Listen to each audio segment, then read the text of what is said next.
Hey, Sarah again, and this is lesson 4 or segment 4 of a group of lessons that I have designed to help kids learn how to write a better story. So today's lesson has to do with a little bit of note taking. Now, in your attachment for segment 4, you have some narrative notes. So it's 2 pages of kind of close notes or fill in the blank, but the back 2 pages are just kind of the answer key in case you lose your place or you prefer to listen rather than write in the notes. What I like to call this section is it's really for a kid who needs guidance, almost like a roadmap or a GPS. When I think of myself driving anywhere in Northern Virginia, and I am not from here, I'm going to plug in my GPS. I am going to use that system to get me wherever I need to go. And sometimes beginning writers or even more experienced writers, they need a GPS or they need kind of a roadmap as they get practice, as they get going. They need to do this over and over and over. If I'm going to drive to Washington, D.C. from where I live in Warrenton, I'm going to have to do it many times over and over and over again before I'm going to not use my GPS. So that is what this is. Here I kind of go paragraph by paragraph telling you what you should put in there. It is also kind of goes along with some of the other lessons. It goes along with the fantasy bank because when I teach this, I'm going to talk about starting your story in a place of reality. Like this is my living room behind me and in front of me in my dining room. And I would start my story right from this room in a place of reality. But if I want to have that problem and solution, and I want to use my fantasy bank from segment 1, I might go to a place that's not real or a place that is like a fantasy, and then that's my built-in problem that I need to get out of.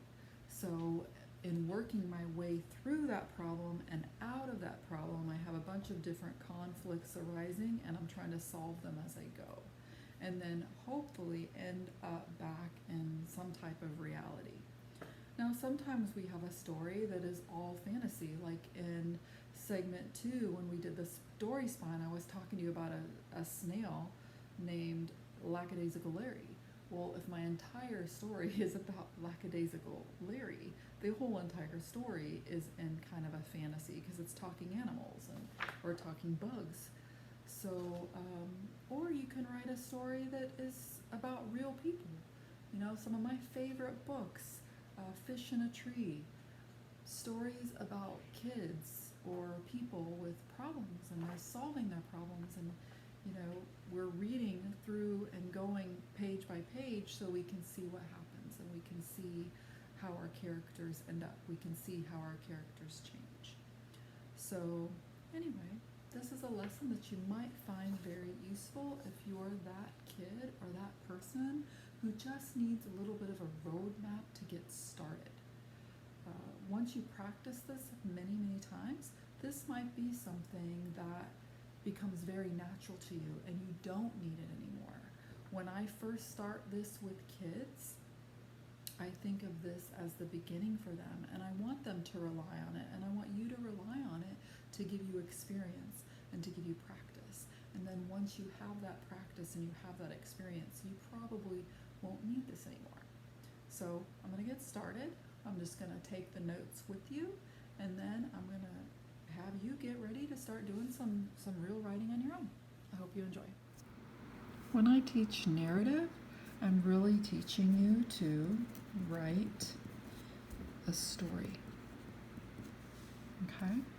Every time we start a new paragraph, I remind kids that we're going to indent.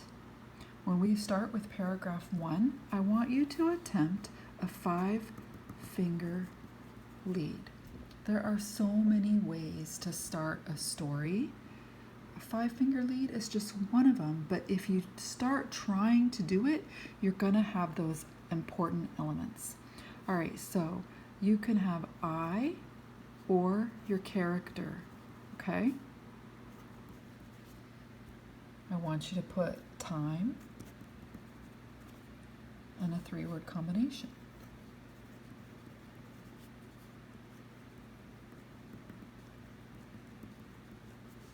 Okay. I want you to put the place where your character is, or that's called the setting. Okay. I'd like you to give the feeling, I think the feeling with a simile is even better, but you can do what is more comfortable for you.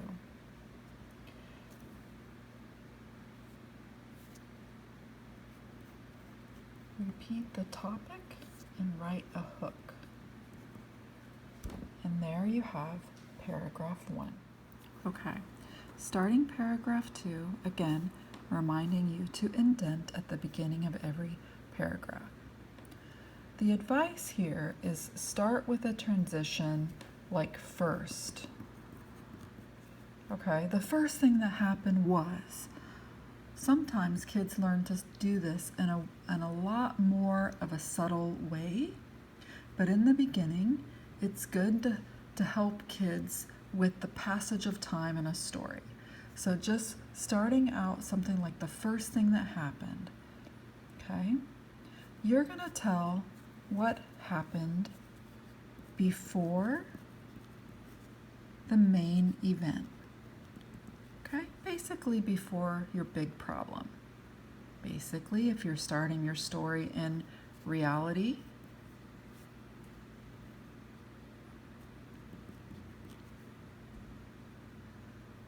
this is before you go to a fantasy.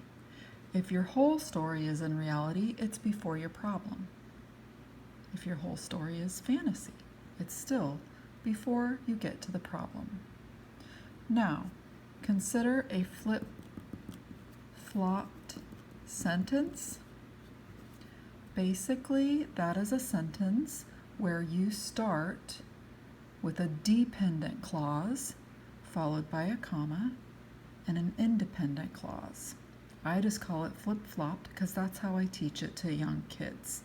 Okay? It's giving you a sentence variety. I would refer back to the prerequisite lessons or the early building good writer lessons in a different segment. Okay?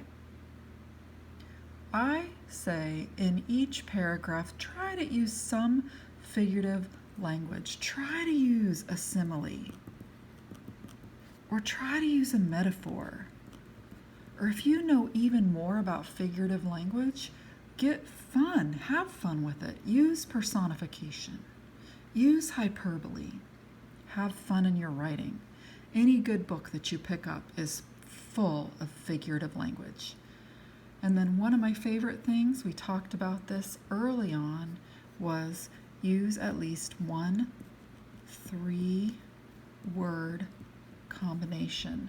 This is a way that I find adds imagery, which is also a type of figurative language.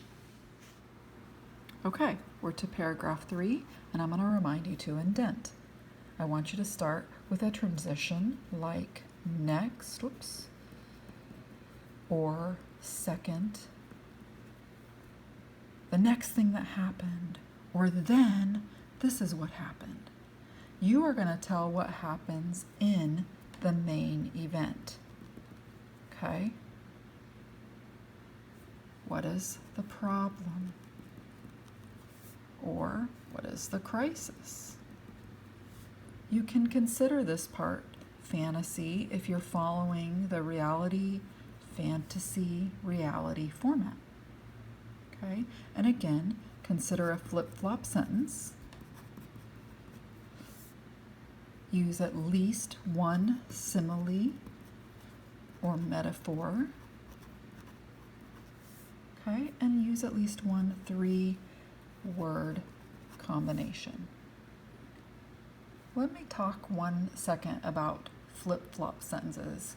I know I told you it's a dependent clause, a comma, and then an independent clause. Another way that I describe it to kids is you're writing a fragment first.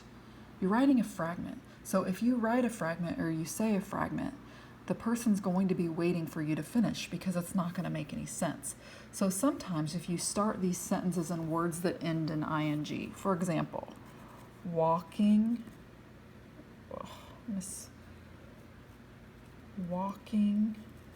to the park. Okay, this is a fragment. If I come up to you and I say walking to the park, you're going to keep staring at me until I finish what I'm trying to say. Walking to the park, let's say we're talking about, well, we can't be Larry because Larry's a snail and he doesn't walk, he slithers. Walking to the park, the dog.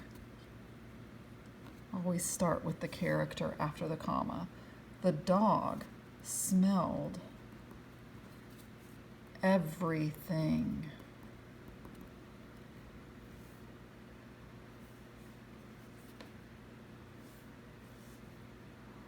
on the trail. Okay, so just to show you, walking to the park is a fragment. Walking to the park is the dependent clause. Here you have a comma. If you didn't even have walking to the park there, the part that says the dog smelled everything on the trail, that's an independent clause, or might be easier for you to understand, that's a complete sentence. The dog smelled everything on the trail. If I walk up to you and I say, the dog smelled everything on the trail, you can understand my complete thought. But writing sentences with variety, this is a fun way to do it, and we call it a flip-flop. Because if you wrote it flip-flopped the other way, you might have said something like, the dog smelled everything on the trail walking to the park. Okay? Okay, that's kind of a little lesson on flip-flops. Okay, paragraph 4 with a quick reminder to indent. You're going to start with a transition like finally or last. You could even say the third thing that happened. Just depends how you want to word it. You're going to tell what happened after the main event. Tell how the problem was solved or the resolution. This is where I have a lot of kids get stuck and they just want to wake up from a dream. But I would encourage you to be a little bit more creative and try to solve your way out of the problem with a fun solution or a creative solution. Don't have every story that you write just having you wake up and so you're back in reality. Okay? Consider this as coming back to reality. And that's again only if you followed like a reality, fantasy, reality format. Consider a flip-flopped sentence. Use at least one simile or metaphor. And use at least one 3-word combination. Again, if you are describing the dog in the background that you can hear, all right, shh. You might say that he is a crazy, barking dog. And now you have a 3-word combination. This dog is different than the other dog I have in the room, who is a calm, silent dog. You get the idea, 3-word combinations. Okay, in the 5th paragraph, I would just remind you, again, new paragraph indent. I will say this is one of my favorite paragraphs to teach because, again, it's typically something when kids come to me that they haven't been taught.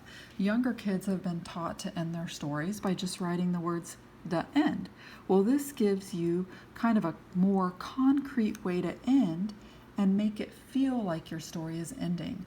I'll get some more experienced writers who will say, does my story have to be 5 paragraphs? And I will say, absolutely not. You might be doing this technique in the 10th paragraph. You might be doing it in the 6th paragraph. You can write what you need to get your story out. Again, this was just a guide. This was just a map, okay? But here's how you can write a conclusion that's just a little bit better than saying the end. If you give a conclusion that restates your story topic or a part of your 5-finger lead. Remember when I told you that I was sitting in my room innocently reading a book? Well, can you believe what actually happened? Okay? So, here's one thing I always tell kids to do. After you say something like that, that kind of restates where you were or what you were doing, give advice.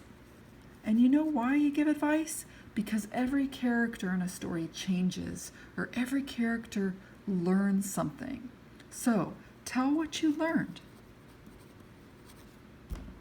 Tell how you feel. Okay? You could even talk about how the person reading the paper would feel.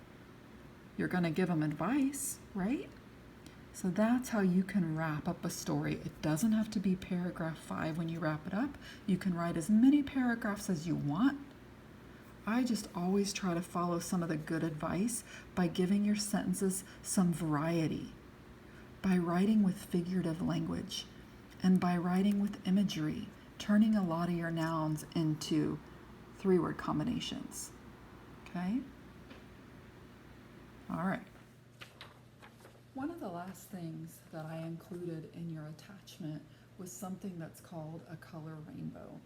The way that I use this with kids is that everything is color-coded. Let's say you've attempted a story, 5 paragraphs, 6 paragraphs, whatever it is, and you kind of follow this little GPS or this roadmap for how to write a story. And now you want to see what's in there. That's what the color coding is for, because one of the hardest things for kids to do is to go back and edit or go back and take a look. So with the color coding, you can see, do I have what I'm supposed to have? And if you're missing a color, then you can go back in through editing and revising and add what you need. Okay? So I put a picture of this in there, and it's on the attachment. But again, if you did a 5-finger lead with a hook, you would underline it in orange. If you have a conclusion that gives advice, tells how you feel, or what you learned, you would underline that conclusion in yellow. If you have transition statements in front of your body paragraphs, or you have statements that make an inference that you're transitioning through time, or that the story is shifting through time, you can underline those in purple. Okay?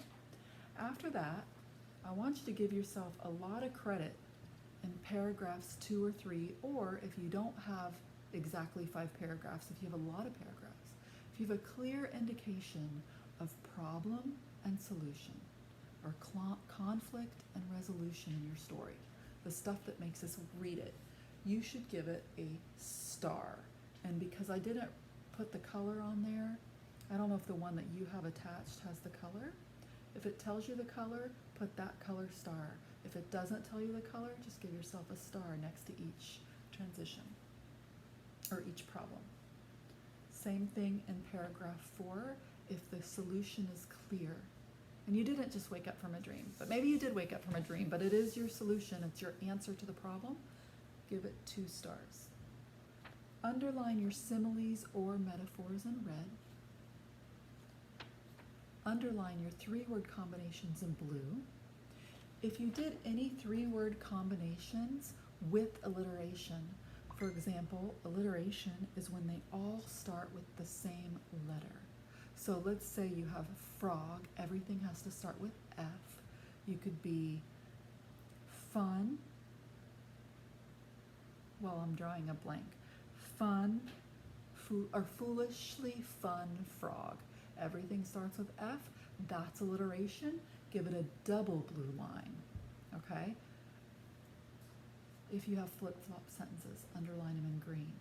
That way, if you're missing orange, or you're missing yellow, you're missing purple, red, blue, or double blue, or green, and you're missing one of those colors on your paper, that's when you know to go back in and try to edit or revise, okay?